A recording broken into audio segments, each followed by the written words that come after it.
Halo teman-teman, selamat pagi. Perkenalkan nama lengkap saya Yosinta Hatipur, mahasiswa semester 1 Universitas Nusa Cendana, program studi pendidikan ekonomi. Pada video kali ini, kita akan membahas tentang materi teori investasi. Yuk, silakan dinonton sampai habis videonya ya.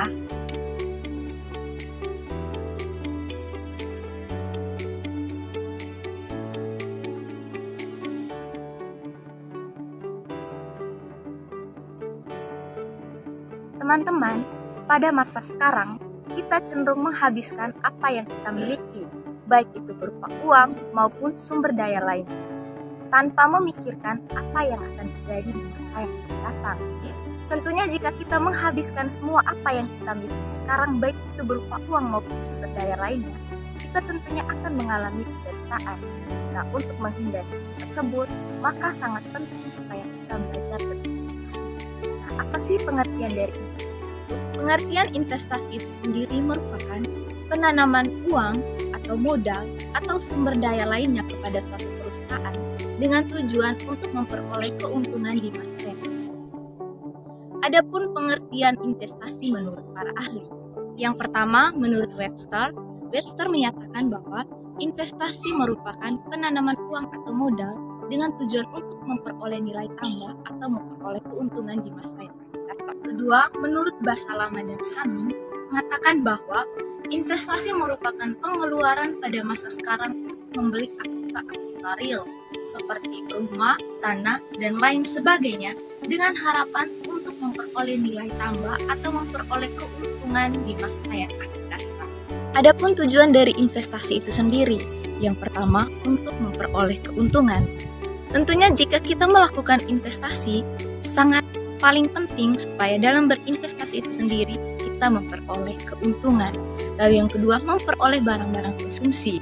Nah, maksudnya memperoleh barang-barang konsumsi ini bahwa kita mempunyai barang-barang di masa yang akan datang yang bisa kita pakai atau yang kita gunakan untuk kebutuhan kita di masa yang akan datang. Adapun manfaat dari investasi, yang pertama, untuk menghindari inflasi. Inflasi merupakan kenaikan harga dari setiap barang secara terus-menerus dalam jangka waktu. Apabila terjadi inflasi, maka otomatis aset berkurang. Dengan melakukan investasi, maka aset-aset bertambah. Otomatis aset-aset bertambah tersebut akan menghindari inflasi dan bisa mengatasi inflasi yang ada. Yang kedua, untuk meningkatkan nilai uang. Investasi bisa membantu kita untuk meningkatkan nilai uang kekayaan. Contohnya, jika kita menginvestasikan emas yang harga emas setiap tahunnya meningkat. Nah, karena harga emas yang setiap tahunnya meningkat, maka kita memperoleh keuntungan. Dan keuntungan tersebut bisa membantu kita untuk meningkatkan nilai uang kekayaan. Yang ketiga, membantu kita dalam kebutuhan. Apabila kita berada pada suatu keadaan membutuhkan dana untuk pada saat keadaan darurat, maka kita bisa mengambil dana atau aset yang sudah kita investasikan.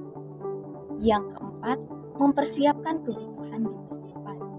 Investasi bisa membantu kita untuk mempersiapkan kebutuhan di masa depan atau di masa yang akan datang, baik itu kebutuhan dalam bidang pendidikan, biaya kesehatan, pernikahan, dan lain sebagainya. Dan manfaat yang kelima dari investasi adalah dapat mengelola. Dalam teori investasi, terdapat beberapa faktor yang mempengaruhi tingkat investasi. Yang pertama, suku bunga. Suku bunga sendiri adalah presentase dari pokok utang yang dibayarkan sebagai imbalan jasa atau bunga dalam suatu periode tertentu.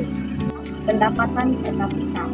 Pendapatan per kapita suatu negara, baik itu provinsi, kabupaten, atau kota, dapat juga mempengaruhi tingkat investasi.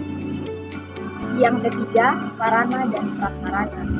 Sarana dan prasarana juga mempengaruhi tingkat investasi, seperti transportasi, komunikasi, utilitas, pembuangan limbah, dan lain sebagainya. Yang keempat, sumber daya manusia. Seperti yang kita ketahui bersama bahwa perkembangan teknologi sekarang sangat pesat. Untuk mengelola teknologi atau memanfaatkan teknologi yang ada, maka sangat diperlukan tingkat sumber daya manusia. Dengan begitu, maka investasi akan berjalan dengan baik.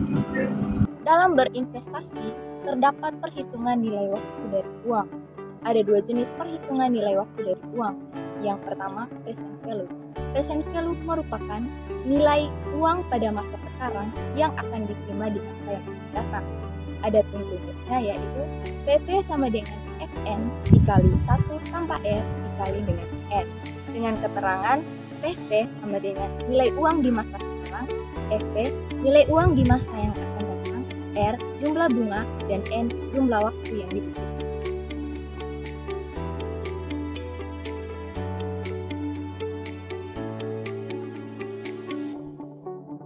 Yang kedua, ada future value.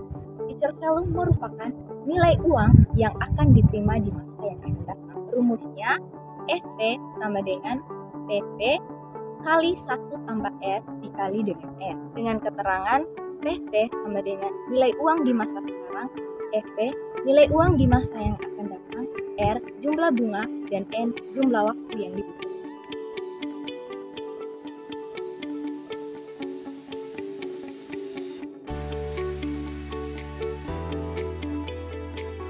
Yang berikut, adapun penilaian investasi. Yang pertama, net present value. Net present value merupakan metode yang digunakan untuk menghitung keuntungan dari investasi di masa yang akan datang dengan jumlah uang yang ada saat ini.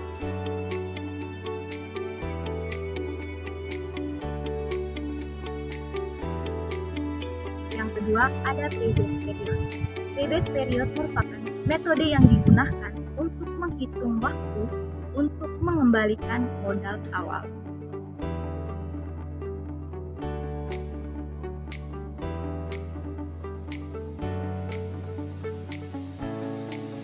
Yang ketiga, Average Rate of Return atau disingkat dengan ARR, merupakan metode yang digunakan untuk menghitung laba bersih dari investasi.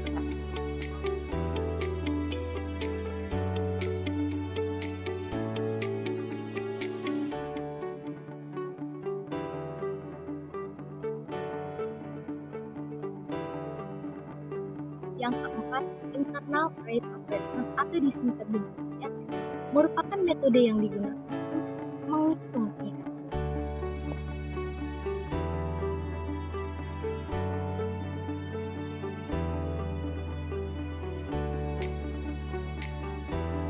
Dan yang kelima, Profitability Index atau PI, merupakan metode yang digunakan untuk membandingkan arus kas di masa yang akan datang dengan jumlah pengeluaran investasi di masa sekarang.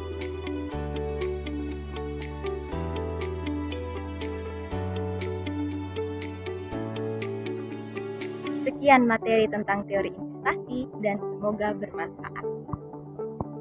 Guys, mau punya mobil, punya rumah sendiri, liburan ke Iceland, S2 di Amrik?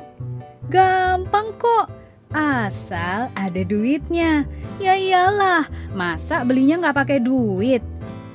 Masalahnya, tabungan kita bakal cukup nggak? Satu-satunya solusi untuk melawan inflasi jangka panjang adalah dengan investasi. Investasi adalah mengelola dana supaya menghasilkan keuntungan jangka panjang.